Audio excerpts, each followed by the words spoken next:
예, 경제와 투자를 보는 깊이 있는 시선 딥사이트 시간입니다. 4월이 이제 한참 진행 중이고요. 기대감으로 미국의 빅테크나 AI 열풍이 굉장히 과하고 한편으로서는 또 금리 인하 기대감이 낮춰지고 좀 혼재된 상황인데요. 4월 이맘때쯤이면 좀 만나야 될 분이 있죠. 예, 강환국 작가님 오늘 모셨습니다. 어서 오십시오. 네. 안녕하십니까. 퀀트 투자자이시고요. 투자의 계절성을 상당히 많이 말씀하시고 또 가상화폐 이런 쪽도 오늘 얘기할 키워드들이에요. 일단 2024년 지나서 3개월 지나고 4월로 접어들었습니다. 네, 지난번에 작년 말에 오셨나요? 올 초에 오셨나요? 올해 상반기 전망하셨던 거하고 지금까지 흘러온 시장 흐름하고 어떻습니까? 예상한 시나리오와 비교해 보면. 지금 제가 여기 언제 왔는지 정확히 기억이 안 나는데 네. 제 생각은 10월 말에 부르셨던 것 같아요. 네네. 왠지 제가 제 느낌으로는 늘 10월 말, 4월 말 이렇게 네. 불러주시는 것 같거든요. 네네. 그래서 이제 10월 말에 제가 그때 이제 뭐라고 했냐 하면은 이제 미국 주식, 채권, 코인이 좋을 것이다라고 했고 한국 주식은 잘 모르겠다라고 했습니다. 그러니까 잘 모르겠다는 건 별로라는 건데 보시다시피 미국 주식, 채권은 그 6개월 후에 이제 많이 올랐고 코인도 굉장히 많이 올랐고요. 한국 주식은 좀 글쎄라고 했는데 한국 주식도 많이 올랐습니다. 그 3개 맞고 1개 틀렸네요. 네, 그러니까요.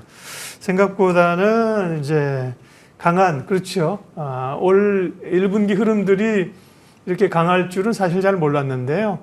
AI 열풍이 있었고요. 우리는 이제 반도체 좋아지고 거기다가 또 밸류업 기대감까지 우리는 좀 있었지 않습니까? 그러면 4월을 지나고 있는데 지금 시점에서는 그러면 올해 전략을 좀 보통 이제 10월, 11월부터 한 4월까지가 좋고, 그죠? 계절성 말씀하시는 게 4월부터 그러니까 5월부터 여름에 안 좋아서 여름에 좀 쉬고 이런 템포잖아요. 그러면 이제 4월이 지나고 있으니까 슬슬 좀 자산들을 정리해야 될 상황인가요? 올해는 좀 다를까요? 제가 그래서 다음 주 말 또는 다다음 주 초에 한국 주식은 정리를 할 거고요. 네. 그건 이제 싹 다 팔아버리고 근데 미국 주식은 좀 가져갈 겁니다. 이제 네. 그 이유가 뭐냐 하면은 이 미국도 사실 5월부터 10월까지가 썩 안 좋은 거는 한국과 비슷하긴 한데 그래도 그나마 미국 주식이 좀 나은 편인 것도 있고 그리고 올해 같은 경우는 재선이라는 특수성이 있습니다. 그러니까 재선이라는 거는 기존 대통령이 다시 대통령 선거에 나온다라는 건데요. 이 사람은 이 재선에서 무조건 이겨야 되기 때문에 경제와 주시장을 부양해야 됩니다. 실제로 지금 많은 것도 하고 있고요. 돈도 풀고 있고 열심히 하고 계시기 때문에 저는 올해는 5월, 10월인데도 불구하고 미국 주시장은 좋을 것이다라고 생각하고 이거는 뭐 제가 말한 뇌피셜이 아니라 원래 재선 전에 5월, 10월에 미국 증시가 네. 좋은 적이 안 좋은 적보다 훨씬 더 많았습니다. 네. 그 계절성이 있고요. 이제 계절성에 대한 투자를 해서 실제로 좋은 성과를 내고 계신 건데, 이제 계절성이라는 것도 해마다 사실은 그때그때 상황이 좀 다를 수 있는 거잖아요. 말씀하신 것처럼 올해는 이제 미국 대선 그리고 이제 또 재선을 노리는 바이든이 있기 때문에 그런 효과가 있다는 거고, 미국 시장 흐름들은 괜찮다고 보셨고, 국내 시장은 썩 안 좋게 보았는데 1분기 실적은 뭐 나쁘지 않았다, 그죠? 괜찮았다. 근데 4월 가면서 주식 비중을 줄이겠다라는 거는 우리는 뭐 어떤 요인, 이제 선거 영향도 있습니까? 선거가 끝나서? 사실 조금 전에 미국 주식이 좋다고 했으면은 네. 한국 주식도 같이 좋아야 그러게요. 되는 것이 아닌가라는 게 그 다음 질문이 될 수밖에 없는데요.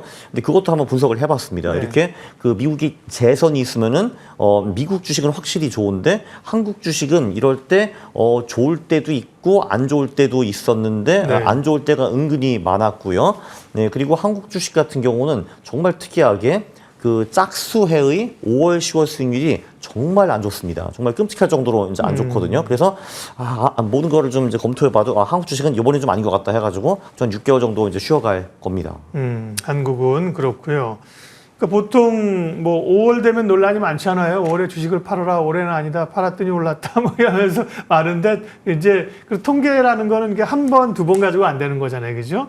예, 근거가 있을 정도의 샘플을 가지고 본 걸 보면 5월이 안 좋기 시작하는 달이었다. 그래서 5월 한국도 안 좋을 걸로 보고 5월, 10월도 안 좋았거든요. 근데 미국은 올해는 괜찮다.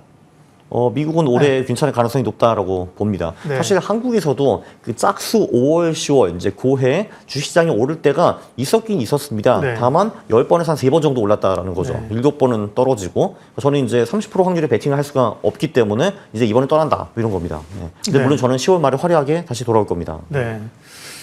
50 지옥이라는 단어는 그런 거예요. 5월과 10월이 안 좋았다는 거고요. 네. 제목들은 우리 작가님의 표현들을 좀 쓰고 있으니까. 아, 예. 11사 천국 50지옥 그렇죠. 네. 네? 11사 11사 천국 50지옥이라고 제가 보통 말하고 다닙니다. 네. 11사. 예, 11월부터 4월까지는 천국이고 아, 5월부터 10월은 지옥이다. 천국. 네. 네. 5월부터 10월까지는 50은 지옥이다. 너무 세요. 천국과 지옥 변동성이 그 가운데 돈을 있는데. 잃으면 지옥이 되는 겁니다. 세상이. 그래서 그럼 미국 얘기를 좀 해보면요. 미국은 워낙 그 사실은 AI에 대한 투자가 지금 돈이 많이 들어가고 있는 상황인데 물가가 오르고 고용이 너무 좋아서 그죠. 뜨거워서 금리 인하 그 기대감들이 사그라집니다. 근데 그거는 금리 인하가 좀 멀어질 거라는 얘기는 시장의 큰 변수가 아닐까요, 앞으로? 사실 그 2022년에 그때 금리가 갑자기 0%에서 이제 5%로 올라갔을 때, 5.5%까지 올라갔을 때, 그때는 좀 충격이 굉장히 컸다라고 봅니다. 정말 그러니까 금리가 아예 없었다가 엄청나게 커진 거니까요. 근데 지금 이미 커진 상태에서 여기서 지금 뭐 0.25%, 0.5% 깡내 마내 뭐 이 정도 차이인 것 같은데 이게 뭐 주식시장에 대단히 큰 영향을 미칠 것 같지는 않습니다. 일단 그거보다는 네. 재선, 그래서 돈을 푼다. 예, 그래서 경제와 주식 부양책 이게 훨씬 더 큰 것 같습니다. 올해는 네. 그렇죠. 내년은 잘 모르겠습니다. 어떻게 될지. 그러니까 미국 올해는 뭐 미국 시장을 바라보는 가장 큰 그 화두는 대통령 선거로 그죠? 보시는 겁니다. 미국 대선으로 보시는 것 같은데 그래서 이제 대선 전에 근데 가을로 갈수록 그죠? 미국 행정부 입장에서는 바이든 입장에서는 1분기에 주식시장이 엄청 좋다가 여름으로 가면서 선거가 다가오면서 나빠지면 안 좋잖아요. 네. 그러니까 오히려 좀 조정이 있으면 2분기쯤 조정을 거치고 하반기는 좋을 거라 이렇게 얘기를 하신 분이 있는데 조정이 잘 안 오네요. 그래서 뭐 노랜딩 얘기도 나오고요. 한편에서는 한 5% 10%짜리 조정은 곧 나올 수 있다 언제라도 이런 얘기도 하는데 그런 변동성에 대해서는 어떻게 생각하세요? 사실 뭐 주식시장이라는 게 절대로 이렇게 그 직선처럼 이렇게 올라가는 거는 그렇죠. 아니잖아요. 네. 예, 그래서 뭐 조정이라는 건 저는 언제든지 어떤 이유로든 올 수 있다고 보는데 전반적으로 올해 자체는 좋을 것이다라는 게 제 생각입니다. 네, 네. 그러니까 기조 자체를 그죠? 네. 기조 자체를 숏에 베팅하면 안 되고 그죠? 기조는 위쪽으로 롱에 베팅한다는 말씀이십니다. 네. 자, 그러면 앞에서 이제 정리를 하게 되면 미국 시장 흐름은 올해도 좋게 본다. 네. 계절적인 요인도 있지만 그럼에도 불구하고 좀 좋게 보고 국내 시장은 계절성에 근거해서 4월에 팔고 다시 10월에 돌아오겠다. 네, 그리고 사실 이 총선 전에는 네. 뭐 각 당이 뭐 이제 주주 친화적인 정책을 뭐 그러니까 만들기도 했고 만든다라는 얘기도 했는데 그렇죠. 예. 사실 뭐 총선 끝났는데 뭐 굳이 그거를 실행할 필요가 있는가라는 게 제 생각입니다. 네. 네. 그래서 올해 그러면 그 지금까지의 투자 성과는 어떠세요? 네. 아, 올해요? 네. 그 올해 같은 경우는 사실 제가 그 이제 한국 주식으로는 그래서 재비를 많이 못 봤습니다. 비중을 많이 줄였었으니까요. 네네. 그래서 이제 10월 말부터 보면은 뭐 조금 전에 말씀드린 미국 주식, 미국 채권으로 좀 벌었고 제가 사실 금도 같이 투자하고 있었거든요. 네네. 근데 금에 대해서는 제가 아무 기대도 없었고 네. 아무 생각도 없었는데 갑자기 3월에 이제 많이 오르기 시작했습니다. 그래서 그거 좀 좋았고 물론 사실 그거보다 이제 가장 많이 번 거는 이제 코인 쪽이죠. 네. 특히 그 9월 말인가 이제 그때부터 비트코인이 엄청 오르기 시작했으니까요. 네. 비트코인은 뭐 암호화폐 워낙 또 좋게 보셨었고요. 금 얘기 자연스럽게 이제 그쪽으로 넘어가도록 하겠습니다. 금 얘기 하게 되면 이제 금은 약간 지정학적 우려라든지 또 중국이 또 금 사모은다면서요. 그리고 원자재 가격, 금, 구리 뭐 같이 가면서 금도 오르는데 금 가격은 이제 물론 이제 더 좋은 거는 이제 암호화폐 비트코인 좋게 보지. 금만 놓고 봤을 때는 추가적인 상승 가능성이 있습니까? 네. 사실 지금 뭐 금이 역대 최고치다, 정말 비싸다 이런 말을 많이 하는데 네. 사실 냉정하게 보면은 2012년에 그 금 가격이 1,900불까지 올랐었습니다. 예. 사실 그 후부터 2012년부터 한 12년 동안에 금 가격이 사실 전혀 안 올랐어요. 특히 이제 그렇죠. 인플레이션을 고려하면은. 네네. 예, 그래서 이 보면은 보통 이제 미국 주식과 금이 장기적으로 반대로 가신다라고 보시면 될 것 같거든요. 네. 그래서 그 금이 오르는 게 이제 무슨 그 의미가 있을까 저는 생각을 해봤는데 이게 지금 이제 미국 시장이 지금 단기적으로는 좋긴 하지만 지금 사실 좀 너무 비싸기 때문에 미국 주식이 저는 10년 수익률은 안 좋다고 보는 사람입니다. 예. 그래서 사실 이제 조만간 그 미국 시장은 좀 장기 침체 접어들고 금이 다시 떠오르지 않을까 뭐 그 생각을 좀 하고 있기는 합니다. 네. 예. 미국 주식 수익 괜찮았고 금도 괜찮았고 코인 얘기는 좀 뒤로 빼고요. 미국 채권 투자도 괜찮았다고 하셨는데 채권 투자하신 분들이 돈을 벌었을까요? 뭐 생각만큼 금리가 안 내려갔는데 강 작가님만 본 거 아닙니까? 네. 아니요. 그러니까 뭐, 그러니까 그때 제가 이제 10월 10일인가 이제 네. 그때부터 들어가기 시작했는데 그때부터 뜬금없이 한 2달 정도 미국 채권이 굉장히 많이 올랐었고요. 20% 이상 수익이 났고, 근데 그거를 올해 좀 까먹은 거는 맞습니다. 네. 다 까먹진 않았고 일부는 까먹었는데요. 이제 뭐 말씀하신 대로 지금 뭐 인플레이션이 꽤 세졌기 때문에 그러니까요. 금리 인하가 뭐 좀 늦어진다 또는 네. 이제 뭐 아예 안 한다 이런 얘기가 나오니까 사실 이제 작년에는 그 기대감이 굉장히 컸었는데 지금 기대감이 좀 사라지면서 미국 채권 가격도 좀 떨어진 것 같습니다. 그렇죠. 채권도 변동성이 컸죠. 네. 한 4%에서 4.5 지금 가고 있고 그 변동성이 있었으니까 그죠? 예, 채권에 투자하는 분들은 수익을 낼 수 있는 구간이 있었습니다. 있기는. 네. 자, 그러면 올해 이제 암호화폐 얘기를 하기 위해서 얘기해보면 올해 지금까지의 이 글로벌한 다양한 자산들의 수익률을 보면 예를 들면 뭐 미국 주식, 네, 뭐 나스닥으로 대표하는 게 미국 주식, 그 다음에 뭐 채권, 금, 암호화폐 이렇게 보면 뭐가 제일 많이 올랐나요? 뭐 암호화폐 아니겠습니까? 그러니까요. 네, 비트코인이 제일 많이 오른 건가요? 네, 그런 것 같습니다. 네. 네. 그러면 비트코인이 최근에 오른 이유들은 ETF 승인이 됐었고요, 그죠? 그 다음에 반감기 얘기가 있는데 가격을 보면 73,000달러 돌파했다가 지금은 7만 달러인 것 같습니다. 네. 그러면 이제 뭐 우리가 한화로 계산하게 되면 1억 원을 돌파했다가 지금은 7만 불이면 1,330원 곱하더라도 1억 원이 안 돼야 되는데 소위 프리미엄이 4% 넘게 붙어서 지금 1억 원이네요. 우리 암호화폐는요. 그렇군요. 네. 네. 네, 네, 그래서 그렇죠. 되게 네. 강합니다. 그럼 최근에 암호화폐 흐름들은 어떤 거예요? 많이 올랐다가 좀 쉬는 거예요? 아니면 조정이 좀 오는 거예요?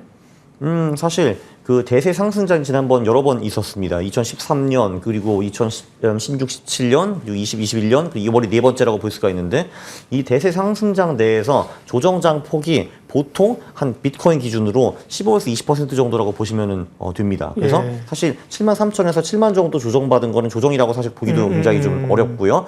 그래서 그러니까 저 같은 경우에 룰은 비트코인이 고점 대비 한 25% 정도 빠지면은 예. 이건 더 이상 조정장이 아니고 하락장의 시작이다 하고 팔고 나가는데 일단 지금은 전혀 이제 그런 게 아니라 뭐 작은 조정 이렇게 보면 될 것 같습니다. 네. 비트코인이 사실 상승장에 보면은 여기도 직선 상승은 없고 좀 상승을 폭발적으로 하다가 좀 쉬어갔다가 폭발적으로 다시 상승 쉬어갔다가 그 계단형 상승을 보통 보이거든요. 네. 지금이 그 계단의 하나인 것 같습니다. 네.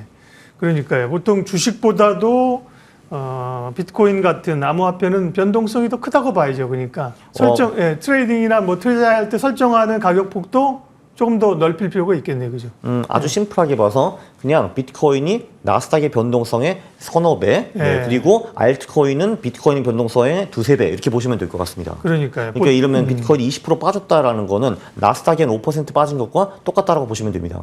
그러니까 변동성을 어떻게 이기느냐가 좀 걱정인데 그러니까 보통은 주식으로 볼 때는 최근에 이제 우리가 보는 흐름들도 보면 고점에서 10% 정도 빠지면 이제 조정이라고 보고 그러죠. 10% 이제 10%까지는 조정, 20% 넘어가면 이제 하락으로 보는 상황인데요. 그러니까 비트코인은 그것보다는 더 큰 폭의 위아래 가격 변동성을 좀 용인을 해야 되는 그런 흐름들일 것 같습니다.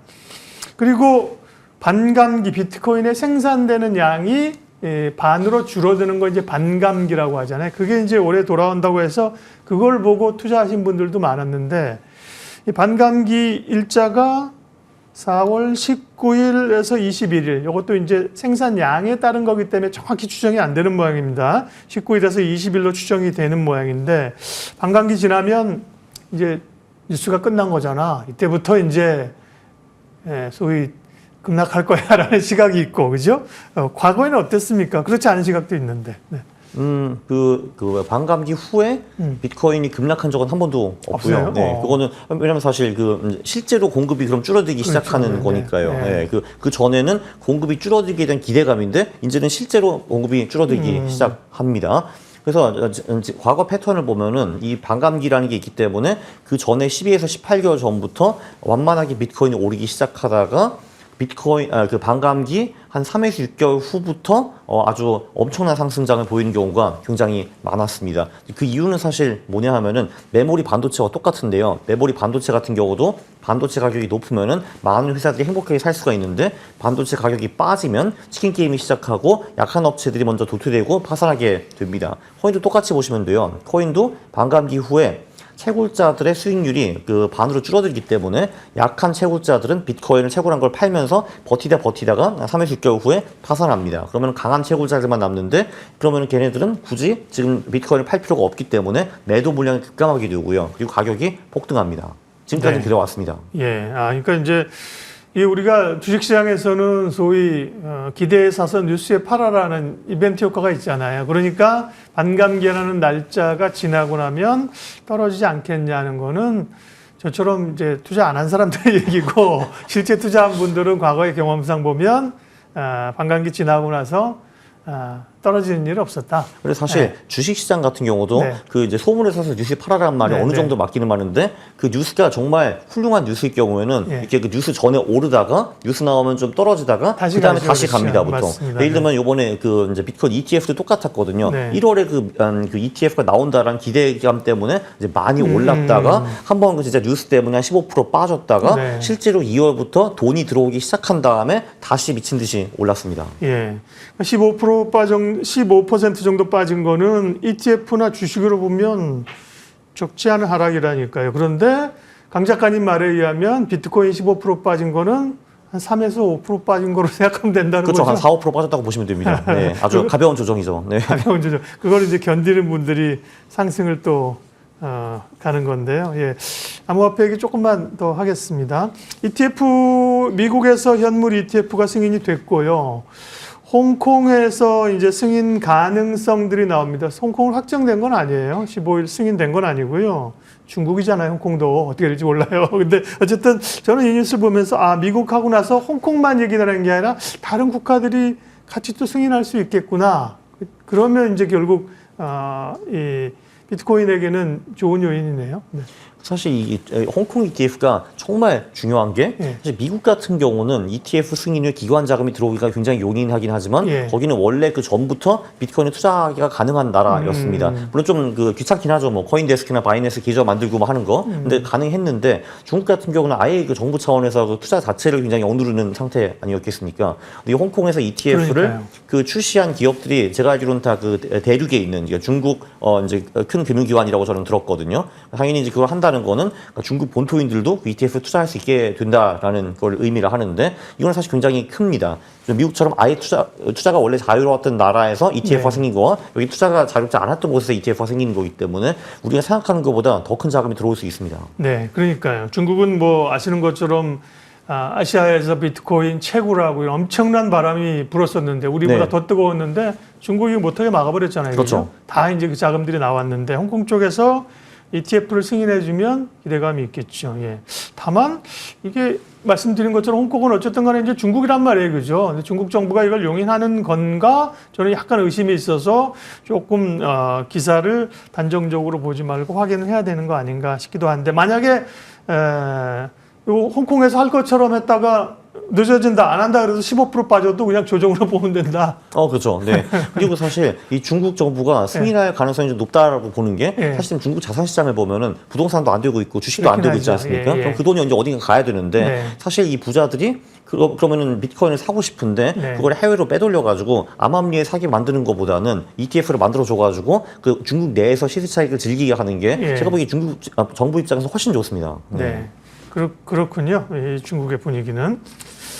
자, 코인 얘기는 하나만 더. 그다음에 이제 비트코인 이외의 여타 코인들 수없이 많잖아요. 엄청 많죠. 예. 그런데 예를 들면 뭐 이더리움 포함해서 그나마 강자가 2인자가 이더리움이고 나머지는 우리가 소위 정말 익숙지 않은 듣보잡인 코인들이 굉장히 많은데요. 네네. 네, 그런 코인들이. 근데 이렇게 비트코인이 먼저 가게 되면 다른 코인들도 쫓아갑니까? 특별히 이제 이더리움 같은 경우는 또 여기도 ETF 상장 기대감이 좀 있죠. 예, 거기도 그 네. ETF 상장 기대감이 있고, 그 사실 그 기본적으로 조금 전에 제가 말씀드렸는데, 알트코인의 변동성은 비트코인의 2~3배 또는 그 이상이다라고 보시면 될 것 예. 같거든요. 그러니까 단순하게 비트코인이 100% 오르면은 알트코인이 200, 300, 400% 오르는 것이 원래 정상입니다. 또 반대로 비트코인이 30% 빠지면 얘네들은 60, 70% 떨어지는 거죠. 그래서 말씀하신 대로 비트코인이 많이 올랐다 하면은 알트코인은 보통 더 많이 오릅니다. 네. 그러면 다른 아까처럼 잘 모르는 코인은 그렇더라도 비트코인과 이더리움 정도는 좀 안정적으로 투자할 수 있습니까 지금? 근데 사실 이더리움이 이번 상승장에서 네. 수익률이 그렇게 세지 않습니다. 보통 예. 상승장에서 늘 비트코인보다 훨씬 더 많이 올라줬는데 지금은 비트코인과 비슷한 상승률 또는 그거보다 조금 덜 올랐거든요. 네. 그 이유가 사실 이더리움이라는 게 우리가 잘 아는 앱스토어 비슷한 겁니다. 그 애플이나 뭐 저기 안드로이드에도 그 앱스토어가 있고 거기 이제 앱을 올려가지고 앱스토어는 수수료를 먹는 시스템인데 근데 이더리움에 도전하는 세력들이 요즘 많이 나오고 있습니다. 그 중에서 가장 유명한 게 솔라나라는 이제 코인이고요. 네. 그거 말고도 여러 개가 있기 때문에 이제 사람들이 이더리움이 이제 어느 정도 좀 환불 간 것 같다. 기술력이 좀 떨어진 다음에 하기 때문에 이번 상승장 이더리움의 상승률이 좀 실망스러웠던 것 같습니다. 네. 코인 얘기 여기까지 하겠습니다. 저희가 코인 방송이 아니어서 네. 관심을 많으시고 사실 그러니까 네. 투자자로서 관심은 많죠. 그러나 네. 주식 투자자들에게는 어쨌든 암호화폐, 가상화폐는 또 뭐 젊은 분들은 많이 아시지만 어쨌든 대체 수단이지 저희 방송에서 메인은 아니니까요. 정리 좀 하겠습니다. 그러면 항상 계절적인 투자로 좀 얘기를 하시는데 그렇게 보면 이제는 주식을 좀 줄일 때다. 그죠? 줄여서 여름까지는 조금 쉬고, 네. 그죠? 네. 예, 그럴 때면, 근데 만약 주식을 줄였어요. 그러면 그 자산 갖고는 뭘 합니까? 네.